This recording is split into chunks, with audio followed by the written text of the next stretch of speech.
कैसे हैं मेरे प्यारे मित्रों। आई होप आप लोग बहुत अच्छे होंगे। चलिए आज आप सभी के लिए जीके जीएस का एक महत्वपूर्ण एकदम टॉप लेवल का क्वेश्चन लेकर के आए हैं और ये आपके बिहार एसएससी के एग्जाम के लिए बहुत ही कारगर साबित होने वाला है। बिल्कुल एक भी क्वेश्चन देखेंगे नहीं, बिल्कुल शुरुआत से चलेंगे, एक एक क्वेश्चन को लेते हुए चलेंगे। चलिए शुरुआत अगर क्वेश्चन करेंगे तो पहले नंबर क्वेश्चन से हम लोग चलेंगे, जिसमें क्वेश्चन नंबर पहला कहता है कि भारत में निम्नलिखित में से कौन सी नदी है जो पश्चिम की ओर बहती है। भारत की कौन सी ऐसी नदी है जो पश्चिम की ओर बहती है भारत में? कृष्णा नदी, नर्मदा नदी, गोदावरी नदी या महानदी? इसका राइट आंसर बताना है कौन सी नदी है जो पश्चिम की ओर बहती है। तो इसका सही जवाब क्या हो जाएंगे? बी नंबर ऑप्शन नर्मदा नदी। कौन सी नदी हो जाएंगे? नर्मदा नदी। तो बी नंबर ऑप्शन को बिल्कुल लोग लगाते चलेंगे। क्वेश्चन नंबर 2 देखेंगे। क्वेश्चन नंबर 2 कहता है कि छऊ किस राज्य की प्रसिद्ध लोक क्या है? नृत्य है। छऊ जो है वो किस राज्य के प्रसिद्ध लोक नृत्य है? इसमें से उत्तर प्रदेश, नागालैंड, अरुणाचल प्रदेश या झारखंड? इसका राइट आंसर आपको बताना है कि छऊ जो है किस राज्य के सबसे लोकप्रिय नृत्य है। तो इसका सही जवाब क्या हो जाने वाला है? सही जवाब आपका डी नंबर हो जाने वाला है। तो डी नंबर ऑप्शन को बिल्कुल लोग लगाते चलेंगे और आपको बताते चले कि छऊ जो लोक नृत्य है ये झारखंड, साथ में असम और आपको बताते चले तो पश्चिम बंगाल का भी ये लोक नृत्य है जो प्रसिद्ध लोक नृत्य है। और ये अक्सर युद्ध जब होता है तो युद्ध के शुरुआत में ये नृत्य मतलब किया जाता है, तो इसके लिए प्रसिद्ध है। आगे अगर हम लोग देखते चलेंगे तो क्वेश्चन नंबर देखेंगे हम लोग 3। क्वेश्चन नंबर देखिए 3 क्या कहता है? क्वेश्चन नंबर 3 कहता है कि भारत के किस क्षेत्र में वनस्पति को हेलोफाइटस के रूप में वर्गीकृत किया जाएगा? बताना है कि भारत के किस क्षेत्र में किसको, वनस्पति को हेलोफाइटस के रूप में वर्गीकृत यानी बंटवारा किया जाएगा। थार के मरुस्थल वाले क्षेत्र को, या कहता है कि मध्य हिमालय को, सुंदरबन को, या गंगा के मैदान को वनस्पति के हेलोफाइटस के रूप में वर्गीकृत किया जाएगा। इसका सही जवाब क्या होगा? तो इसका सही जवाब आपको देखने से पता लग रहा होगा कि थार के मरुस्थल में कभी वनस्पति यानी कि पेड़ पौधा कभी जंगल लगेगा नहीं लगेगा। मध्य हिमालय में यानी हिमालय के पहाड़ियों पर जंगल लगेंगे, बगीचा। तो यही नहीं, गंगा के मैदान में भी नहीं है, क्योंकि बिहार में गंगा का मैदान है और बिहार में वनस्पति अगर बात करें, जंगल की बात करें, बहुत कम परसेंटेज है इसके क्षेत्रफल के मुकाबले। इसका सही जवाब हो जाएगा सुंदरबन जंगल, यानी कि ये आपका सी नंबर जो ऑप्शन है बिल्कुल सही जवाब है। अगला नंबर क्वेश्चन अगर देखेंगे 4 नंबर, जिसमें कहता है कि निम्नलिखित में से कौन सा युग्म जो है गलत है? निम्नलिखित में से कौन सा युग्म मतलब जोड़ा होता है, निम्नलिखित में से कौन सा जोड़ा है बिल्कुल गलत जोड़ा लगाया हुआ है? कहता समदाब रेखा का दबाव, समदाब रेखा का दबाव, दाब का दबाव, समवर्षा रेखा का धूप, समताप रेखा का तापमान। देखिए ताप रेखा है, तापमान है, आइसोहेलिन जो है एक खारापन। इसका सही जवाब क्या हो जाएगा? बिल्कुल गलत जोड़ा जो लगा हुआ है, जोड़ा तो है लेकिन गलत जोड़ा, इसमें से एक कोई गलत जोड़ा है। कौन सा इसका सही जवाब होगा ये आपको बताना है। तो इसका राइट आंसर हो जाएगा बी नंबर ऑप्शन, समवर्षा रेखा के धूप है। यह वर्षा की बात है, धूप है, वर्षा में धूप कहाँ होगा? तो ये आपका बी नंबर ऑप्शन बिल्कुल है जो गलत आंसर हो जाएगा, है ना। आगे देखेंगे व्यापार चक्र में होते हैं चरण कितने होते हैं? व्यापार चक्र में कितने चरण होते हैं? इसका सही जवाब देना है। 3 चरण होते हैं, 4 चरण होते हैं, 5 चरण होते हैं या 6 चरण होते हैं? बताइए कि इनमें से व्यापार चक्र में कितने चरण होते हैं? तो सही जवाब क्या होने वाला है? इसका सही जवाब आपका बी नंबर ऑप्शन है, 4 चरण होते हैं। क्या होते हैं? 4 चरण। व्यापार चक्र में 4 चरण होते हैं, बिल्कुल याद रखेंगे। बी नंबर ऑप्शन बिल्कुल कंफर्म होता है। अगला नंबर देखेंगे 6 नंबर क्वेश्चन, जिसमें कहता है खिलाफत आंदोलन किसका विरोध करने के लिए आयोजित किया गया था? खिलाफत आंदोलन है वो किसका विरोध करने के लिए आयोजित किया गया था? ब्रिटिश द्वारा धार्मिक हस्तक्षेप, या रूसी क्रांति, या तुर्की देखिएगा, थोड़ा सा ध्यान दीजिएगा, ये तुर्की का विघटन हो जाएगा, यह कहता है कि पठानों का दमन। इसका सही जवाब बताइए कि खिलाफत आंदोलन किसका विरोध करने के लिए आयोजित किया गया था? तो इसका राइट जवाब हो जाएगा तुर्की का विघटन। क्या हो जाएगा? तुर्की का विघटन, बिल्कुल याद रखेंगे। तुर्की का विघटन जो है सी नंबर ऑप्शन बिल्कुल सही जवाब होगा। तुर्की का विघटन बिल्कुल याद रखेंगे, तुर्की का विघटन। क्या हो जाएंगे? तुर्की का विघटन। तो हम लोग देख लिए सी नंबर ऑप्शन को कंफर्म मारेंगे। अगला नंबर क्वेश्चन देखेंगे 7 नंबर, जिसमें कहता है सार्वजनिक कार्यों में निवेश को किस रूप में जाना जाता है? सार्वजनिक कार्यों में निवेश को किस रूप में जाना जाता है? राजस्व व्यय के रूप में, या वित्तीय व्यय के रूप में, चालू व्यय के रूप में, या पूंजी व्यय के रूप में? बताना है आपको सार्वजनिक कार्यों में जब सार्वजनिक सभी के लिए काम काज किया जाता है तो उसमें जो खर्चा होता है उसको किस आधार पे हम लोग क्या करते हैं, उसको जानते हैं निवेश करते हैं। निवेश करना मतलब लगाना, जो सभी के लिए, अगर मान लीजिए सरकारी अगर स्कूल बन रहा है या सरकारी अगर पूरे गांव का एक मंदिर बन रहा है, उसमें सभी लोग निवेश करेंगे, उसमें चंदा लगाएंगे, पैसा लगाएंगे। किस रूप में लगाएंगे? ये राजस्व के द्वारा लगाएगा, राजस्व यानी कि सरकार के द्वारा, वित्तीय सरकार, या चालू के द्वारा है, पूंजी के द्वारा। तो इसका राइट आंसर क्या होगा? पूंजी इसका हो जाएगा। पूंजी लगाते हैं लोग, क्या लगाते हैं? पूंजी लगाते हैं। आगे देखेंगे तो डी नंबर इसको लोग लगाते हुए अगला नंबर क्वेश्चन नंबर 8 देखेंगे। कहता है कि निम्न में से कौन सा एक उष्णकटिबंधीय चक्रवात का सही उदाहरण नहीं है? निम्न में से कौन है जो उष्णकटिबंधीय चक्रवात का सही उदाहरण इसमें नहीं होंगे? कहता है कि टोर्नेडो, टाइफून या हेरिकन या नार्वेस्टर। इसका सही जवाब बताइए कौन है जो इसका सही जवाब है जो उष्णकटिबंधीय चक्रवात का सही नहीं होगा? तो इसका डी नंबर ऑप्शन है बिल्कुल सही जवाब हो जाएगा नार्वेस्टर। क्या हो जाएगा? नार्वेस्टर जो है उष्णकटिबंधीय चक्रवात का सही उदाहरण नहीं होंगे। अगला अगर बात किया जाए तो 9 नंबर क्वेश्चन कहता है कि एनएसडीएल का विस्तारित नाम बताना है कि फुल फॉर्म क्या होता है? एनएसडीएल का फुल फॉर्म इनमें से कौन से हो जाएंगे? पहला ऑप्शन है नेशनल सिक्योरिटीज डेवलपमेंट लिमिटेड, दूसरा ऑप्शन है नेशनल सेफ्टी डेवलपमेंट लिमिटेड, और तीसरा ऑप्शन है नेशनल सिक्योरिटीज डिजाइन लिमिटेड, और चौथा ऑप्शन कहता है कि नेशनल सिक्योरिटीज डिपॉजिटरी लिमिटेड। इसका सही जवाब आपको बताना है कौन सा इसका सही जवाब हो जाएगा एनएसडीएल का। तो एनएसडीएल का फुल फॉर्म क्या होता है? ये बिल्कुल याद रखेंगे, नेशनल सिक्योरिटीज डिपॉजिटरी लिमिटेड जो है बिल्कुल सही जवाब हो जाता है। डी नंबर ऑप्शन को बिल्कुल लोग लगाते चलेंगे। अगला नंबर क्वेश्चन देखिएगा 10 नंबर क्वेश्चन कहता संविधान सभा में संविधान को कब अपनाया गया? इसका जवाब आपको देना है कि संविधान सभा में ने संविधान को किस तिथि को यानी कब अपनाया गया, किस तिथि को किस दिन अपनाया गया था?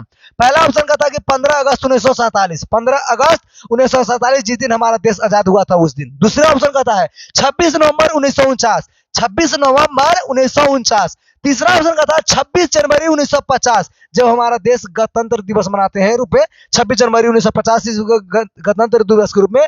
तो ये कहता है या डी नंबर जो ऑप्शन है कहता है 30 जनवरी 1948। इसका सही जवाब क्या हो जाएगा? जिस दिन संविधान सभा ने संविधान को अपनाया था, तो अपनाने की तिथि आपको बताना है। तो इसका राइट जवाब हो जाएगा 26 नवंबर 1950। किसी के दिमाग में आएगा 26 जनवरी 1950 ईस्वी के हुआ था? नहीं बाबू, 26 जनवरी 1950 ईस्वी को बिल्कुल याद रखेंगे लागू हुआ था। भारत में क्या हुआ था? लागू हुआ था। क्या हुआ था? लागू हुआ था, है ना। और 26 नवंबर 1949 ईस्वी की बात करें तो इस तिथि को अपनाया गया था। क्या किया गया था? अपनाया गया था। ठीक है, अपनाया गया था, ये बिल्कुल याद रखेंगे, अपनाया गया था। क्लियर। आगे अगर बात करें, और इस दिन जो हम सबको पता है कि 15 अगस्त 1947 ईस्वी के हमारा देश जो है आजाद हुआ था। आगे की अगर बात करें तो इसको बी नंबर ऑप्शन को लोग लगाते हुए आगे हम लोग देखेंगे 11 नंबर क्वेश्चन। देखिए कितना मस्त क्वेश्चन इसमें पूछा है। कहा कि महरौली में जंग रहित वैसा लोहा का स्तंभ जिसमें जंग कभी ना लगे, जंग उसमें लगता ही ना है, ऐसे लोहे का स्तंभ की बात कर रहा है। महरौली में जंग रहित लौह स्तंभ किसने स्थापित किया था? ये बताना है कि महरौली में जो जंग रहित बिना जंग लगने वाला जो लोहे का स्तंभ है उसका स्थापना बताइए किसने किया था? मौर्य ने किया था, कुषाण ने किया था, गुप्त ने किया था, या सतवाहन ने किया था? इसका सही जवाब आपको देना है कौन इसका सही जवाब होगा। तो जो सही जवाब इसका होगा बिल्कुल सी नंबर ऑप्शन इसका बिल्कुल सही जवाब होगा। एक गुप्त ने किया था। क्या किया था? गुप्त ने इसका स्थापना किया था जिसमें कभी जंग ना लगे। बिल्कुल, आप कभी अपना नाम सुने होंगे या कभी गए होंगे तो देखे होंगे कुतुब मीनार के पास में एक लोहे का स्तंभ है, उसमें अभी तक लगभग कई हजारों साल हो गया लेकिन उसमें जंग नहीं लगा है बाबू। तो ये है वहां का उसको, और वैसा ही जो कहता है कि ये कौन किया था? गुप्त ने किया था। आगे अगर बात करें तो अगली बात हम लोग समझेंगे 12 नंबर क्वेश्चन कि प्रसिद्ध गायत्री मंत्र जो है वो कहां से लिया गया। प्रसिद्ध गायत्री मंत्र हर पूजा पाठ हो, हर शादी ब्याह में गाया जाता है गायत्री मंत्र। बताइए वो प्रसिद्ध गायत्री मंत्र कहां से लिया गया है। ऋग्वेद से, सामवेद से, यजुर्वेद से या अथर्ववेद से। इसका राइट आंसर आपको बताना है कि गायत्री मंत्र कहां से लिया गया। तो इसका राइट जवाब क्या हो जाएगा, ऋग्वेद, यानी ए नंबर ऑप्शन बिल्कुल सही जवाब होंगे। तो ए नंबर ऑप्शन को बिल्कुल लॉक लगाते हुए 12 के बाद 13 नंबर क्वेश्चन हम लोग देखेंगे। 13 नंबर क्वेश्चन देखिए क्या कहता है। कहता है कि दिल्ली के जो औरंगजेब रोड है उस औरंगजेब रोड को नाम को नामकरण किया गया, यानी उस नाम को चेंज किया गया, दूसरे व्यक्ति के नाम पर उस नाम को रखा गया। अब बताइए कि किसके नाम पर वो नाम रखा गया। बहादुर शाह जफर के नाम पे, या कहता है अंबेडकर के नाम पे, या अब्दुल कलाम के नाम पे, या दारा सिकोह के नाम पे। इसका सही जवाब बताना है कि दिल्ली के औरंगजेब रोड का पुनः नामकरण करके किसके नाम पर वो किया गया, यानी दिल्ली के औरंगजेब रोड का नाम चेंज करके और किसके नाम पर उस रोड का नाम रखा गया। इसका सही जवाब देना है। तो इसका सही जवाब क्या होगा, अब्दुल कलाम, एपीजे अब्दुल कलाम, जो आप लोग नाम सुने होंगे बहुत अच्छे से, जिसे मिसाइल मैन के नाम से भी हम लोग जानते हैं। तो एपीजे अब्दुल कलाम इसका बिल्कुल सही जवाब हो जाएंगे। अगला अगर बात करें हम लोग तो ये देखेंगे 14 नंबर क्वेश्चन कि रामकृष्ण मिशन के संस्थापक बताइए कौन है। रामकृष्ण मिशन के संस्थापक कौन है। इसका होगा पहला नंबर ऑप्शन है श्री रामकृष्ण, दूसरा ऑप्शन है स्वामी श्रद्धानंद, तीसरा ऑप्शन है केशव चंद्र और चौथा ऑप्शन है स्वामी विवेकानंद। इसका सही जवाब। वैसे अगर पता चल रहा है देखेंगे कि रामकृष्ण मिशन का संस्थापक, तो रामकृष्ण बहुत लोग ये मार देंगे, रामकृष्ण है तो श्री रामकृष्ण मारे होंगे, लेकिन ये गलत है। बिल्कुल सही जवाब है आपका डी नंबर हो जाएगा स्वामी विवेकानंद। कौन हो जाएंगे, स्वामी विवेकानंद रामकृष्ण के मिशन का क्या है, संस्थापक है, स्थापना किए थे। आगे अगर बात करें हम लोग 15 नंबर क्वेश्चन का, कहता कानपुर के, कहा के कानपुर के गद्दर का नेतृत्व बताइए इनमें से कौन किए हैं। कानपुर के गद्दर का नेतृत्व इनमें से किसने किया था। वो गद्दर का नेतृत्व कानपुर का, कहता है कि बेगम हजरत महल, नाना साहिब, तात्या टोपे या रानी लक्ष्मीबाई। इसका सही जवाब देना है कि कानपुर के गद्दर का नेतृत्व किसने किए थे। तो इसका सही जवाब क्या हो जाएगा, बिल्कुल B number option Nana Sahib. कौन हो जाएंगे, नाना साहिब। तो बी नंबर ऑप्शन को बिल्कुल लॉक लगाते हुए आगे हम लोग 16 नंबर क्वेश्चन में देखेंगे, जिसमें कहता है कि 9 वर्ष के अवसर पर, 9 वर्ष के अवसर, 9 वर्ष मतलब नए साल है ना, जिसको हम लोग हैप्पी न्यू ईयर कर सकते हैं। कहता है 9 वर्ष के अवसर पर उगादी का आयोजन किस राज्य में किया जाता है। 9 वर्ष के अवसर पर उगादी का आयोजन किस राज्य में किया जाता है। कर्नाटक में, तेलंगाना में, या कहता है छत्तीसगढ़ में, या गुजरात। इसका सही जवाब बताना है कौन सा इसका सही जवाब हो जाए। तो इसका सही जवाब क्या होगा कि 9 वर्ष के अवसर पर उगादी का आयोजन कहां होता है, ये होता है कर्नाटक राज्य में। कहां होता है, कर्नाटक राज्य में। तो ए नंबर ऑप्शन को बिल्कुल लॉक लगाते हुए आगे हम लोग बढ़ेंगे, यानी 17 नंबर क्वेश्चन देखेंगे। क्वेश्चन नंबर 17 कहता है कि राज्य मार्ग का अनुरक्षण करते हैं। राज्य जो है वो राज्य मार्ग का अनुरक्षण करते हैं, वो कौन करता है। कहता है व्यक्ति राज या केंद्र सरकार। केंद्र और राज्य सरकार संयुक्त रूप से, यानी केंद्र सरकार और राज्य सरकार दोनों मिलकर करता है, या राज्य सरकार द्वारा चुनी गई प्राइवेट पार्टियां करती है। कहता है राज्य के राज्य मार्ग का अनुरक्षण कौन करता है, व्यक्तिगत राज्य करता है, केंद्र सरकार करता है, या केंद्र और राज्य दोनों मिलकर करता है, या कहता है कि राज्य सरकार के जो प्राइवेट पार्टी होती है वो करता है। इसका सही जवाब क्या हो जाएगा। तो इसका सही जवाब जानने के लिए बिल्कुल याद रखेंगे ए नंबर ऑप्शन बिल्कुल सही जवाब होगा व्यक्तिगत राज्य। कौन हो जाएगा, व्यक्तिगत राज्य। तो ए नंबर ऑप्शन को बिल्कुल लोग लगा चलेंगे। आगे हम लोग देखेंगे, यानी क्वेश्चन नंबर 18। आपको पता होना चाहिए जलियांवाला बाग का क्वेश्चन है। जलियांवाला बाग कब हुआ था, 13 अप्रैल 1919 ईस्वी में। 13 अप्रैल 1919 ईस्वी को जलियांवाला बाग जो हुआ था, और वो कहां हुआ था पता होना चाहिए, ये पंजाब के अमृतसर में हुआ था। कहां हुआ था, पंजाब के अमृतसर में हुआ था। अब यहां पर हम लोग देखेंगे ये क्वेश्चन ये नहीं है, क्वेश्चन कुछ और है।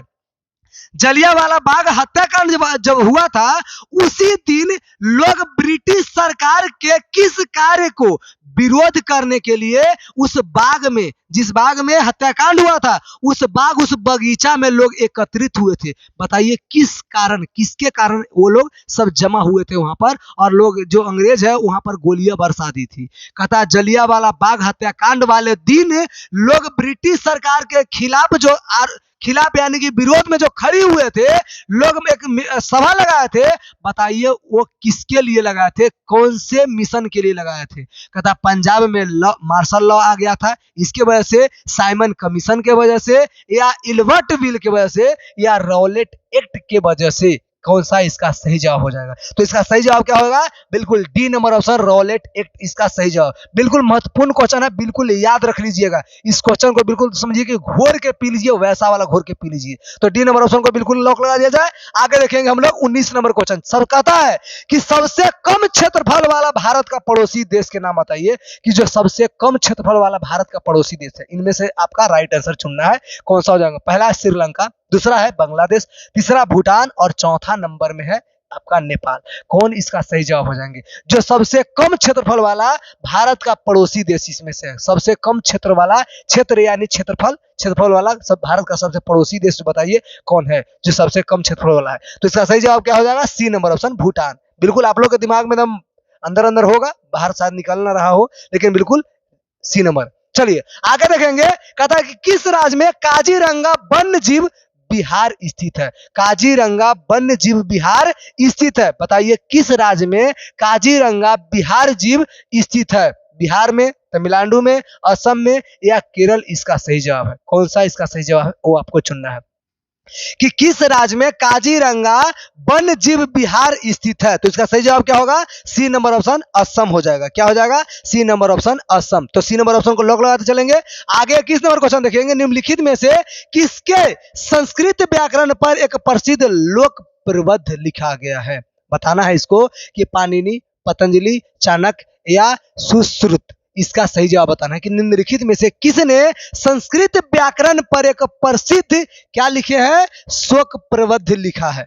पाणिनि, पतंजलि, चाणक्य या सुश्रुत। तो इसका सही जवाब क्या हो जाएगा? ए नंबर ऑप्शन हो जाएगा, पाणिनि ने। किसने लिखा था? पाणिनि। तो ए नंबर ऑप्शन को बिल्कुल लॉक लगाया जाए। चलिए बहुत अच्छे। अगला नंबर 22 नंबर क्वेश्चन कहता है कि भारतीय राष्ट्रीय कैलेंडर, आपको बता दें कि भारत के राष्ट्रीय कैलेंडर का नाम है शक संवत, और भारतीय राष्ट्रीय कैलेंडर जो शक संवत पर आधारित है वो ग्रेगोरियन कैलेंडर के तारीख को, शक संवत कैलेंडर के तारीख में कितने वर्ष परिवर्तन करने हेतु उसे कितने वर्ष जोड़े जाते हैं? ये आपको बताना है कि शक संवत जो भारतीय राष्ट्रीय कैलेंडर है इस पर आधारित है। इसको ग्रेगोरियन अगर कैलेंडर में परिवर्तित करना है, चेंज करना है, बदलना है, तो शक संवत कैलेंडर में कितने वर्ष जोड़ेंगे तब जाकर के ग्रेगोरियन कैलेंडर बनकर रेडी होता है? तो इसका आपको बताना है कि 0 वर्ष यानी 21 साल नहीं, 24 वर्ष या 54 वर्ष या 78 वर्ष।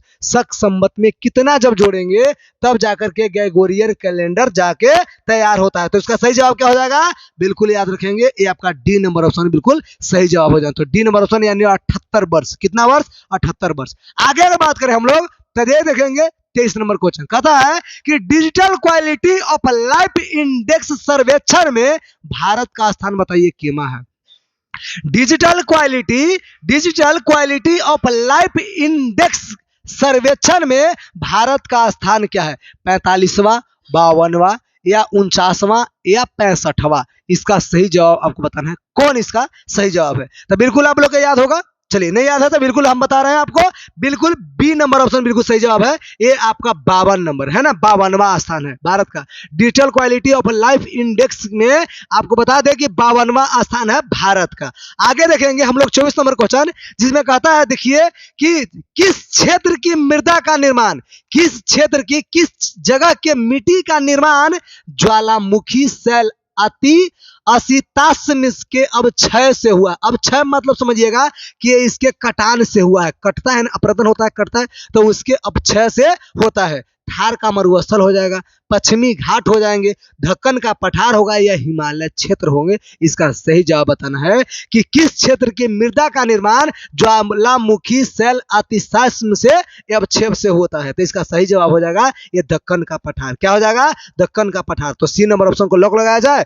बहुत अच्छे। और ये आपका 25 नंबर क्वेश्चन है, बहुत अच्छा क्वेश्चन। क्या कि गौण प्रदूषण पॉल्यूशन का उदाहरण बताइए, इनमें से कौन है? गौण पॉल्यूशन का उदाहरण CFC क्लोरोफ्लोरोकार्बन, पेन यानी कि पोरॉक्सी एसिटिल नाइट्रेट, या CH4 जिसको हम लोग मीथेन गैस कहते हैं, और Cl2 जिसे क्लोरीन गैस कहते हैं। इसका सही जवाब बताइए कि गौण प्रदूषण का उदाहरण कौन होंगे। तो इसका गौण प्रदूषण का उदाहरण जो है बी नंबर ऑप्शन है। बी नंबर ऑप्शन को बिल्कुल मारिएगा। पेन जिसको पेरोक्सी एसिटिल नाइट्रेट कहते हैं। तो बी नंबर ऑप्शन आपका कंप्लीट होता है। और आज भर के लिए 25 क्वेश्चन आपके लिए बिल्कुल मुख्य यानी टॉप लेवल का क्वेश्चन आया है। और बाकी आगे के क्वेश्चन जो है अगले एपिसोड में आएंगे। फिर मिलते हैं अगले दिन। चैनल हमारा सब्सक्राइब कीजिएगा और जितना ज्यादा हो लाइक कीजिए, शेयर कीजिए और कमेंट करना बिल्कुल ना भूलें। Thank you.